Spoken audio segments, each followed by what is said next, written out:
Knights of Guinevere, Glitch's new show from the team that brought you the Owl House, is just a few weeks away with the pilot dropping on Friday, September 19th. We have a brand new trailer and interactive website that gives us a much clearer idea of what this show is all about. And yeah, they're absolutely taking shots at Disney. But as I said when I first talked about this show, even if it's possibly influenced by Dana Terrace's experience with Disney, it'll still stand on its own when isolated from that context. Because how could you resist a cool yet creepy cyberpunk story set in a theme park? Since I imagine a lot of people's reaction to this trailer will be, "Oh my god, this looks amazing, but I have no idea what's going on," we're going to break down all the lore we've gotten from the website and then run through the trailer so we can have a much better understanding of what's really going down in this series. Like getting into any TV show, the best place to start is with the synopsis. Knights of Guinevere is a psychological thriller that welcomes you to a planet-wide theme park in the clouds and the shadows below, where a broken princess android has two dreamers tickets to better lives, or the end of them.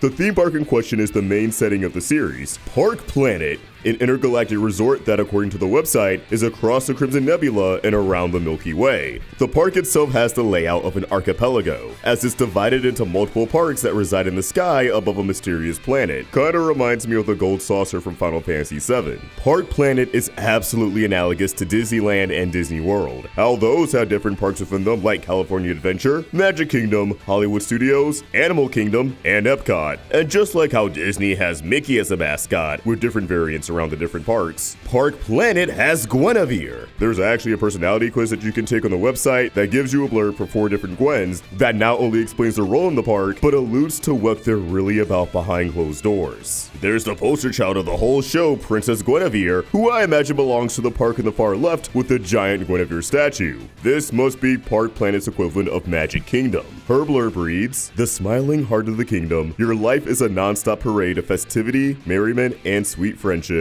You make everyone around you feel secure. That's why they confide in you, their hopes, their dreams, their secrets. And you know how all of it can be tuned and fashioned into steel. Such are the efforts required to sustain a kingdom." Now, if that sounded a little creepy, it's definitely because Princess Gwen is not what she seems. As if the teaser and various pieces of art didn't give that away. One of the questions on the quiz is, if you had a magical power, what would it be? Providing 4 options. Telepathy, the ability to create illusions, mind control, and talking to sea creatures. It's reasonable to assume that each of these abilities correlate to one of the 4 Gwens. Though you could argue all of these could fall under the umbrella of mind powers, and that they all have some sort of psychic, brainwashing ability as mascots of the park. Given what Princess Gwen's blurb says about people confiding in her about their desires and secrets, I'm assuming she either sports telepathy and is peering into everyone's heads to learn everything they got going on, manipulating them into not only trusting her, but obeying her, or she has mind control and is forcing people to reveal all of their darkest secrets whilst brainwashing them into blind obedience. Cultivating, well,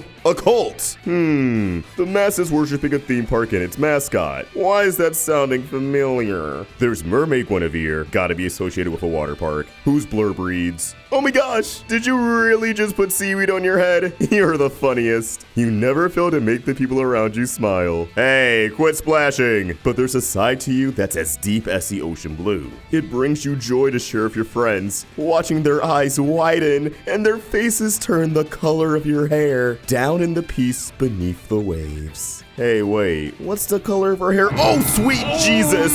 So yeah, the quirky murderous type. Everyone sees Mermaid Gwen as a delight to be around. The life of the party! Yet because she's so busy making people happy, she can never indulge in what makes her happy. Going on a killing spree. According to the quiz, she likely has the ability to communicate with sea animals, which is terrifying because, as an adversary, she could command said sea creatures to kill you, and I imagine she might have water-based abilities. Dana's a fan of Pokemon and Avatar, so I wouldn't be surprised if Mermaid Gwen's skill set is what would happen if you got on the bad side of a water-type gym leader and Katara. Moving on to Ballerina Guinevere, I think she might be the Guinevere who's designed for performances akin to Fantasia, or she might enforce good etiquette around the park. To some, you are the master artist. To some, you are the beguiling muse. Your life is creativity manifest, and every choice is a considered one. For you, emotions are meant to be felt, and you're no stranger to summiting the highest peaks and plumbing the lowest lows. You learned long ago that an air of mystery is an elegant mask to wear. Let them try to decipher you, but never let them in. They'll never know whether you're hard at work on your next grand piece or scratching at the walls of your ivory tower, trying to find out if they're real. Okay, so to me, Ballerina Gwen sounds like someone who's very calculated and hard to read. She's a perfect match for the ability to create illusions, and it seems as if her illusions can drive people to the brink of insanity. Again, I'm assuming that in the park, she uses these powers for performances, but if you're a target, these powers are going to be absolutely terrifying. It also seems like these powers will be a vehicle for some experimental animation, so I'm excited to see her in action. Last but not least of the 4 Gwens we've met today, we have Racer Gwen. You were built to push limits, to fight the track, and to take the lead. And once the checkered flag waves, it's already time to the next race. Because without a finish line to chase, without rivals to overtake, without a victory to claim, what reason could you have to drive it all? Sheesh. Racer sounds competitive to an extremely unhealthy degree. She's someone who associates competition with purpose. It's a constant high that she needs to chase. And I'm not really sure what her power could be, maybe telepathy, but either way, she sounds intense. And I think she has the best design of all 4 Gwens. Further exploring the website, there's a merch section with 3 items that are all sold out, although 2 of them just seem to be production art, while the Guinevere figure in the center seems like it's an actual image of a prototype that Glitch will likely start selling after the pilot launches. There's a section for park rules that are extremely ominous. Rule number 1, stop!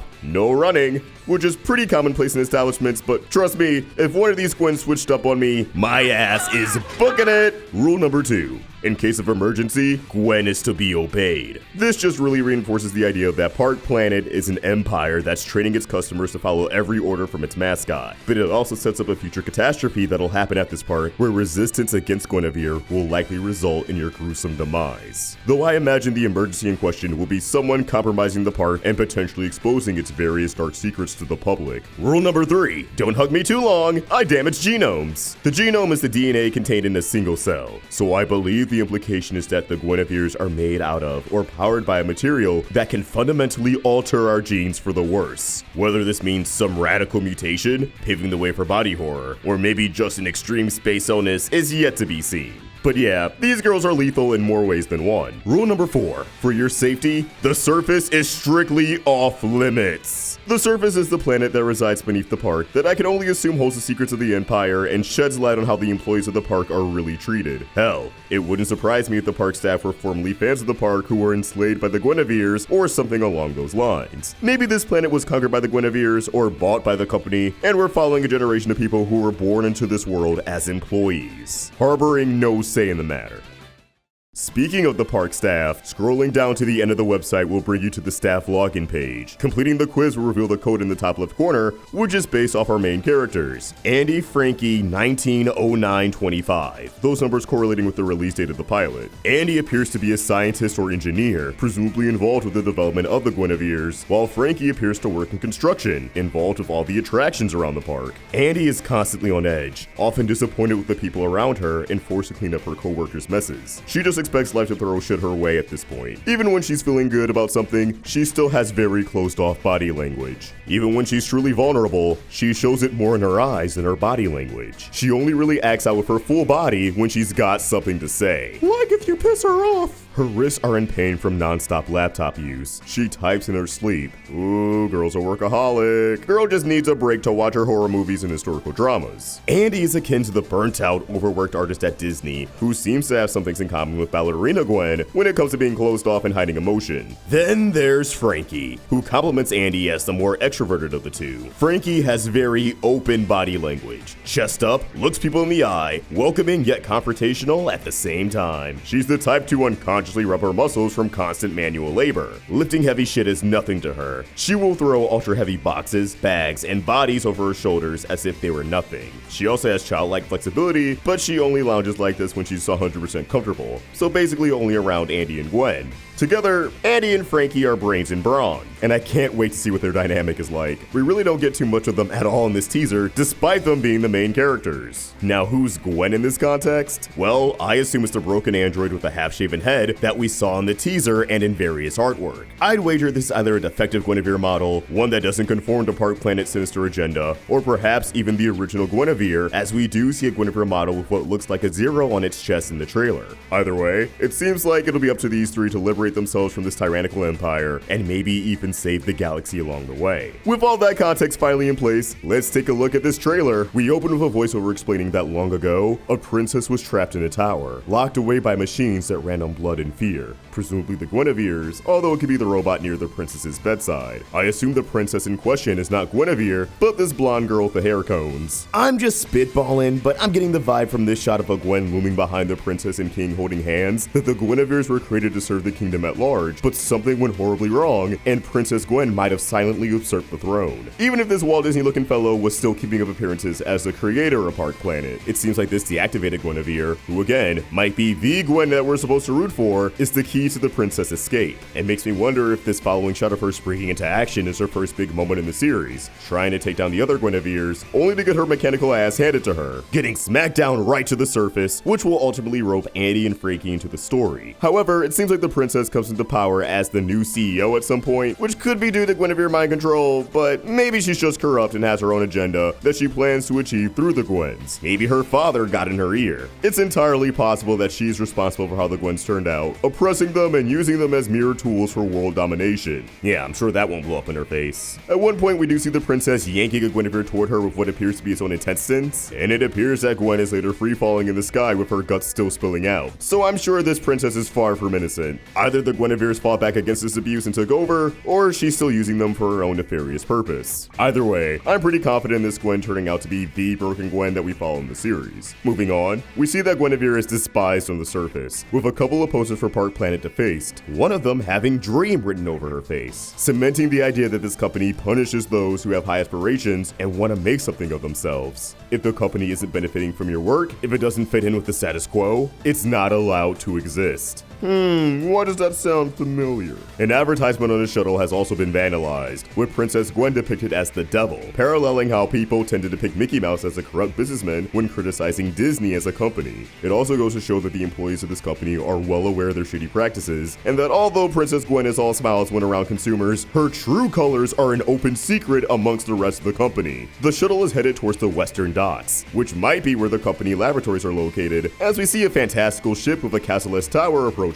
Oh, I already love this aesthetic. This dude rocking the Shiro hairdo is being interrogated on a dock by company guards who have holograms of an animal mascot projecting in front of their helmets, and I'm pretty sure this guy was trying to fish out a severely damaged Gwen from a pile of garbage, seeking her out a while after whatever's going on in the scene, knowing that she may be the last hope in turning the tides against Park Planet. I love that this fisherman looking dude is smoking on some sort of device that resembles a 3-port USB charger, as it's not only skirting around censorship alongside the blue blood, but it gives us an idea of the technology in this world. I'm excited to get a better idea of the world building once the pilot drops. We get a few miscellaneous shots, like Andy flipping off a Princess Gwen statue while on the job, the princess near Gwen Zero looking kinda ominous, and her Walt Disney father entering the chamber. The trailer concludes with this figure in what appears to be some sort of pre-recorded welcome to the park message before splitting off into 9 different scenes that shows Ballerina Gwen, a newsletter in what appears to be the room of a Park Planet adult given all the merch, the newsletter reading, live action remake greenlit. No one asked for it, so we're making it, which is just one of the many bullets Disney's going to take in this show. There's a cosplay of Princess Gwen, a Barbie-esque figure of Princess Gwen with an ages 3 to 4 sticker on it, showing the iron grip Guinevere has over the culture. There's a shot of Gwen in the park, a shot of Mermaid Gwen, a panel that Princess Gwen and the grown-up princess are attending, the princess becoming the CEO in her later years. There's another miscellaneous shot of Princess Gwen, and a variant of Mermaid Gwen. These screens then begin to flicker to different clips, a few of them laying out broken Gwen's origin story, her malfunctioning malfunctioning on the balcony, presumably before getting yeeted. The operating room scene from the teaser, where we can assume some engineers are attempting to repair her, but she's starting to defy her programming. Broken Gwen waking up amongst the trash before being found by Frankie. Some dinosaur mascot falling apart at the seams. Andy blowing up on someone but being dragged away by Frankie, who wants to defuse the situation. And some more sketchiness with the princess and her father, which mainly seems to be from the scene of Broken Gwen malfunctioning and getting booted off the balcony. Obviously, it's hard to piece together what's going on in every single scene, but that's the gist of it. Corrupt Disney-adjacent empire, hot evil robotic mascots, a mysterious royal family who's up to no good, and a defective robot teaming up with two burnouts to liberate themselves from this oppressive regime. I'm sure there's a lot of missing details that properly puts it all into perspective, but for now, there you have it, folks. I'm so amped for this show, and I can't wait for the pilot to premiere so we can get back into the theory trenches. For now, comment your thoughts down below, and keep the conversation going over on Twitter and Instagram at AltricVox and at Roundtable Vids. If you enjoyed this video, please sure to like and subscribe to the Roundtable notifications on so you can stay in the loop of all of our Knights of Guinevere content and the amazing digital circus too. I got another theory in the works. Thanks so much for watching. I hope you all have a great day, and I'll see you next time. Peace.